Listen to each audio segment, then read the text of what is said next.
So I thought it would only be fitting if this was given across the chessboard, like the good old days in school with Connor.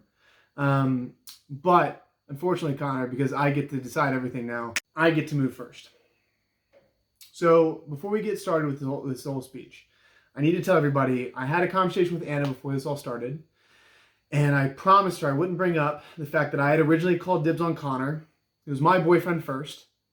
I wouldn't bring up the name of the drink, the Elizabethan, and I wouldn't talk about how Germany's about to conquer France again. But with that all in mind, I wouldn't talk about any of those things. And I just wanted to talk about real quick how Anna has always been like a big sister to me, and how I've always leaned on her for guidance. And I know I'm giving this speech and toast for Connor's side, but thank you, Anna, for always being a big sister to me. But now, before we get into talking about Connor, I thought I would need another drink because I was empty.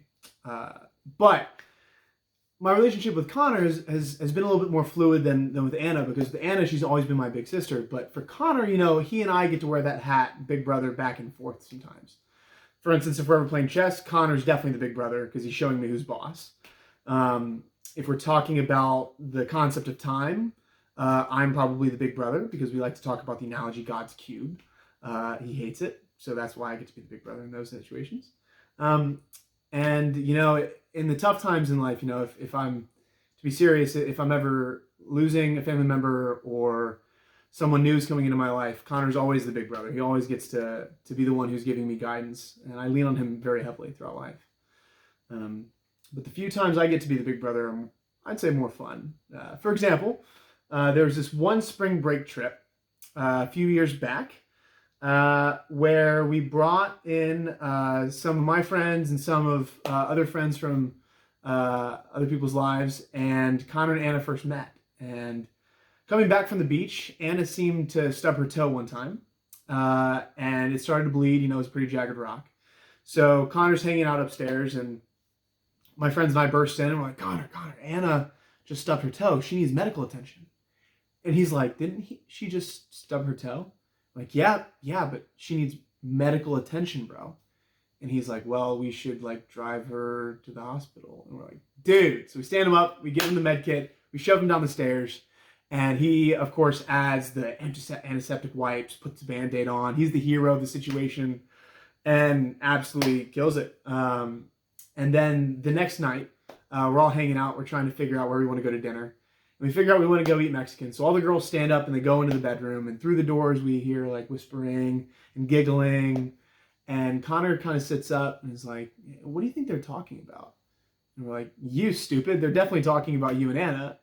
And he's like, no, they're not. And we're like, Connor, they're planning your wedding right now. Like, right now. And he's like, no. I'm like, okay, brother, like, what are you wearing tonight? What are you doing? Because you're a great guy and you're going to kill it. But, like, what's your plan? And he's like, well, I thought I'd go in this.